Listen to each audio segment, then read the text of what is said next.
Hello everyone.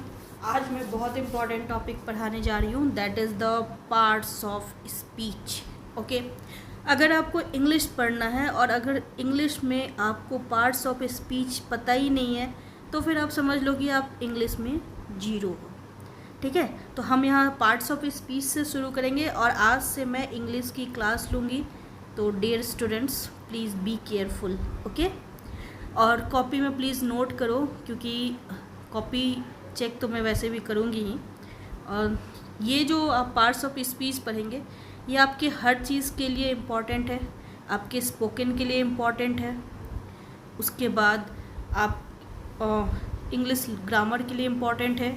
6 to 12th या यूँ बोलो ग्रेजुएशन या पोस्ट ग्रेजुएशन, सभी जगह ये पार्ट्स ऑफ स्पीच बहुत इंपॉर्टेंट रोल प्ले करता है। तो अब हम इसको डिटेल में देखेंगे और समझेंगे कि पार्ट्स ऑफ स्पीच एक्चुअली में है क्या और काम क्या करता है। ओके, तो be ready.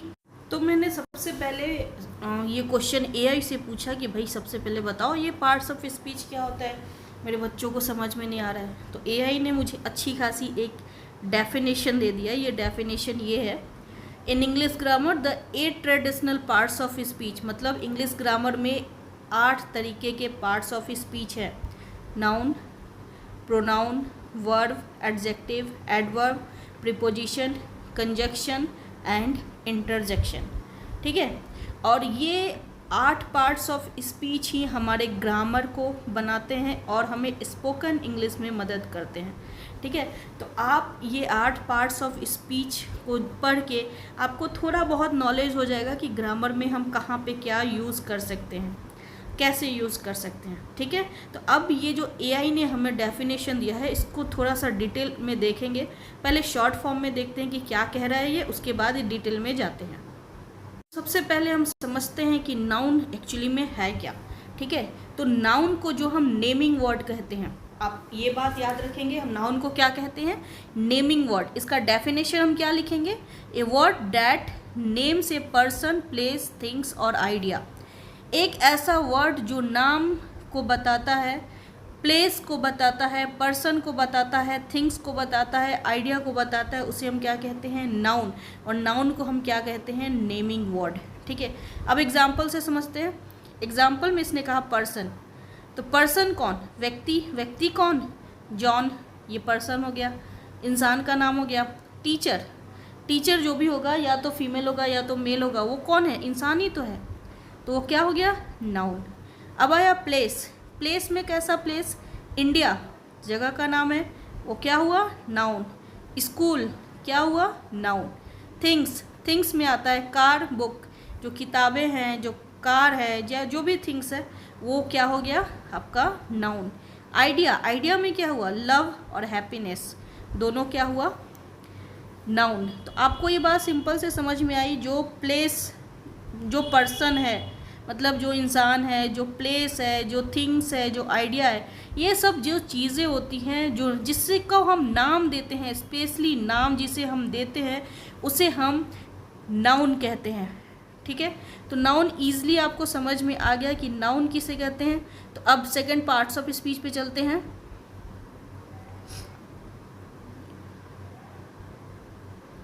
Second parts of जो स्पीच है उसे हम कहते हैं प्रोनाउन।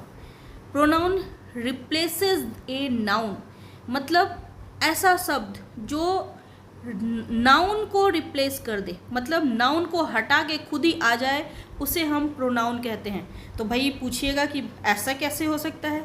देखो इसका डेफिनेशन क्या लिखेंगे, a word that takes place of a noun, एक ऐसा वर्ड जो नाउन के प्लेस पे आता है, जो नाउन के स्थान पे आता है, उसे हम क्या कहते हैं, pronoun. Example, he, she, it, they, we, ये सब क्या हो गया, प्रोनाउन। जैसे सेंटेंस भी इसने बना के दिया, क्या कहा रहा है, सारा इज़ माई फ्रेंड, जो सारा है वो किसकी, मेरी दोस्त है। ठीक है, अब मैं बार बार बोलूँ सारा इज़ माई फ्रेंड, सारा कम्स टू माई होम, सारा इज़ वेरी क्यूट, सारा इज़ वेरी ब्यूटीफुल, अब बार बार बार बार उसका नाम रिपीट करेंगे तो अच्छा लगेगा क्या, नहीं लगेगा। तो हम क्या करते हैं, एक बार नाम बोलते हैं, सरा is my friend, she is very kind, she is very beautiful, she is very honest. तो ये जो शी यूज़ हुआ है वो शी किसके लिए यूज़ हुआ है? सरा के लिए यूज़ हुआ है। तो ये शी क्या है? ये शी आपका प्रोनाउन है, ठीक है। और ये प्रोनाउन किसके बदले में आ रहा है? इस नाउन के बदले में आ रहा है। मतलब मैं नाउन को हटा रही हूँ तो उसकी जगह क्या ले आ रही हूँ? प्रोनाउन को ले आ रही हूँ। बात समझ में आई मैं क्या कहना चाहती हूँ? उसने जैसे डेफिनेशन दिया, डेफिनेशन में इसने क्या दिया? एक ऐसा वर्ड जो नाउन को हटा कर आए उसे हम प्रोनाउन कहते हैं, ऐसा इसने कहा। तो ऐसा ये कब होगा? जैसे Ram is a boy, Ram क्या है? लड़का है। अब मैं बार बार बोलूँ Ram is a boy, Ram is a kind, Ram very intelligent, तो बार बार राम राम राम राम कोई भी सुन के थक जाएगा। तो हम क्या करते हैं? उसके नाम को हटा के वहाँ पे एक प्रोनाउन शब्द को ऐड करते हैं। तो अब क्या बोलेंगे? राम इज़ ए बॉय, और राम क्या है? मेल है, तो मेल के में हम ही यूज़ करते हैं, और जब हम फीमेल को यूज़ करते हैं तो हम शी यूज़ करते हैं, ठीक है। तो ही इज़ ए काइंड, वो बहुत दयालु है। बात समझ में आई? जब हम नाउन को रिप्लेस करके किसी वर्ड को जोड़ते हैं उस वर्ड को प्रोनाउन कहते हैं। और प्रोनाउन क्या है? ही है, शी है, दे है, इट है, वे है। जब लड़के मेल शब्द की बात आएगी तो आप ही यूज़ करेंगे, जब फीमेल शब्द की बात आएगी तब शी यूज़ करेंगे, जब बहुत लोग होंगे दे मतलब वे लोग, ये लोग, तब दे यूज़ करेंगे, जब हम लोगों की बात आएगी तब वी यूज़ करेंगे, और जब नपुंसक चीज़ों की बात आएगा जो नॉन लिविंग थिंग्स है तब आप यहाँ पे इट यूज़ करेंगे। तो आप सिंपल सी बात समझ गए कि प्रोनाउन है क्या और कहते क्या हैं। अब हम थर्ड पार्ट्स ऑफ स्पीच की बात करते हैं, और थर्ड पार्ट्स ऑफ स्पीच है वर्ब, ठीक है। वर्ब को हम कहते हैं एक्शन और स्टेट ऑफ बीइंग। मतलब हम जिस कार्य को करते हैं, जिस एक्शन को करते हैं उसको हम कहते हैं वर्ब। तो इसकी डेफिनेशन क्या होगा? A word that expresses an action और स्टेट। जब एक ऐसा वर्ड जो किसी एक्शन या स्टेट को बताता है, आप किस स्थिति में हैं, क्या एक्शन कर रहे हैं, उसे हम वर्ब कहते हैं। एग्जाम्पल में रन, दौड़ना, आप एक्शन कर रहे हो, क्या कर रहे हो? दौड़ने का काम कर रहे हो, वो क्या हुआ? वर्ब।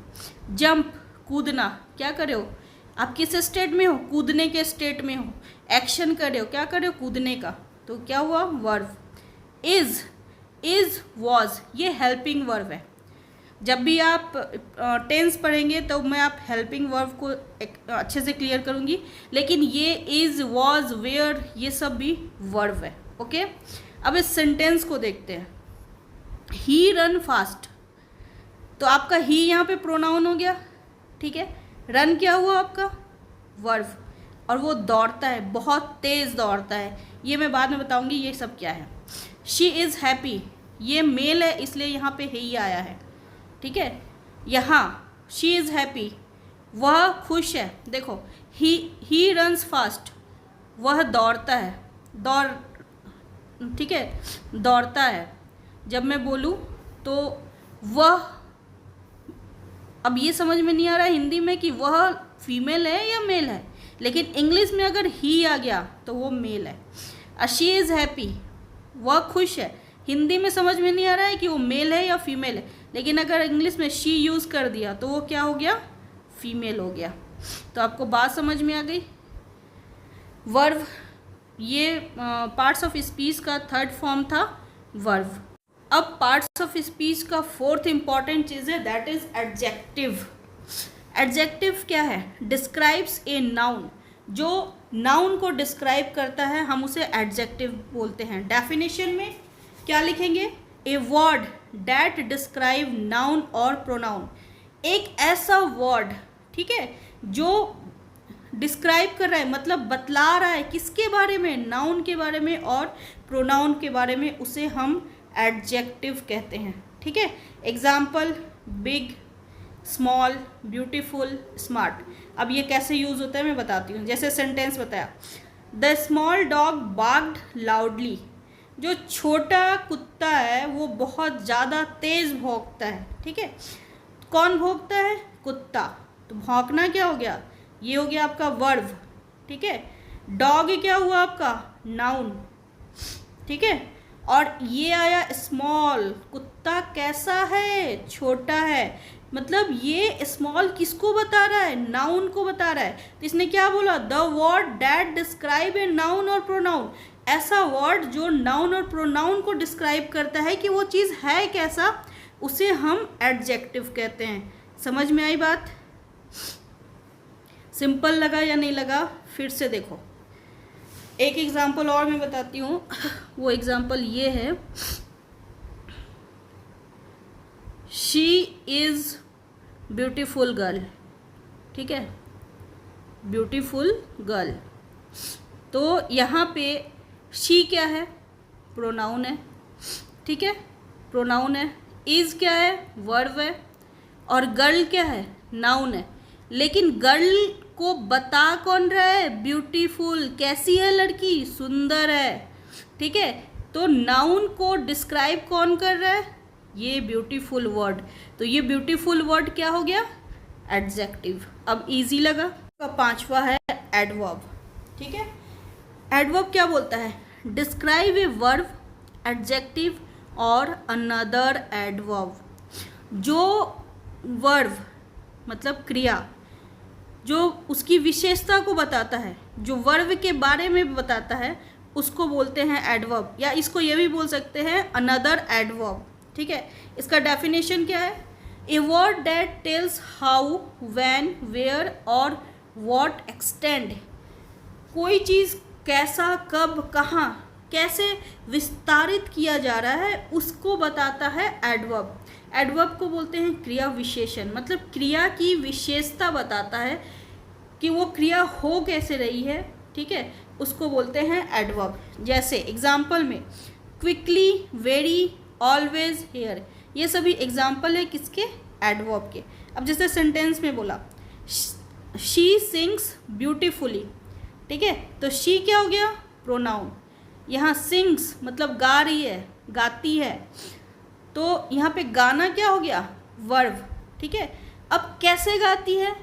बहुत सुंदर गाती है, ब्यूटीफुली, ठीक है। तो ये जो बताया ना उसके क्रिया, ये गाना क्या हुआ? वर्ब। वर्ब को क्रिया बोलते हैं। इस क्रिया की जो विशेषता बता रहा है उसे क्रिया विशेषण मतलब एडवर्ब बोलेंगे, ठीक है।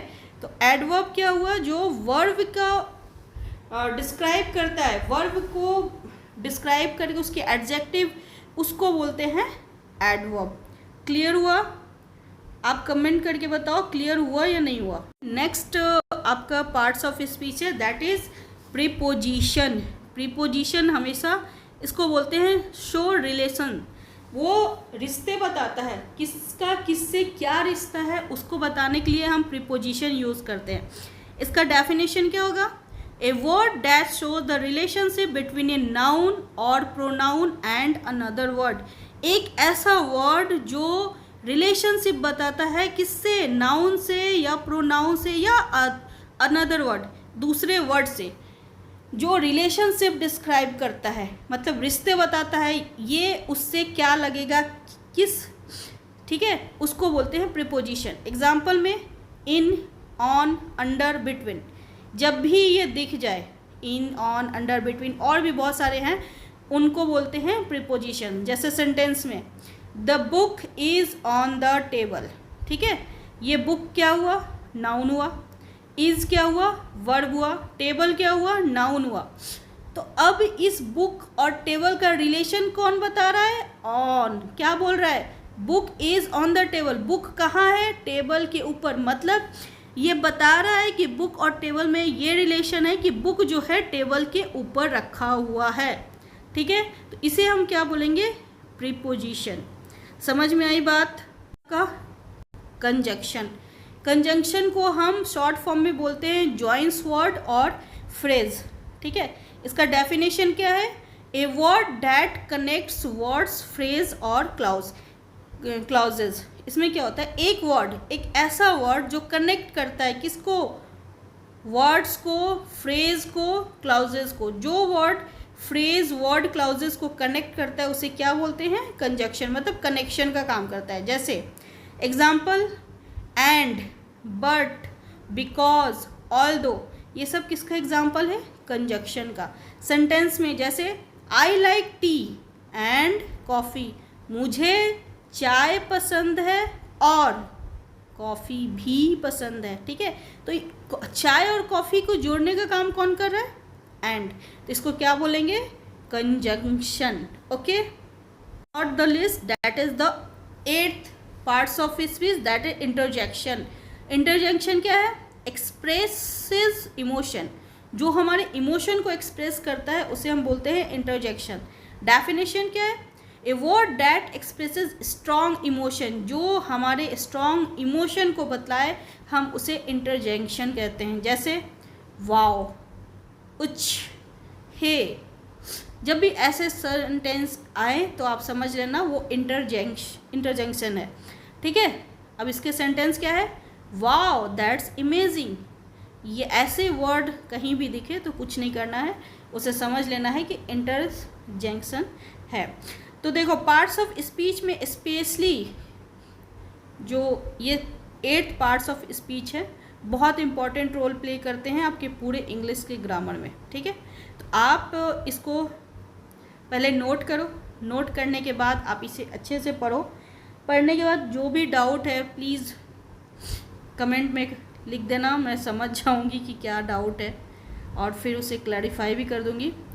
और आप इसको शेयर करें, लाइक करें, सब्सक्राइब करें।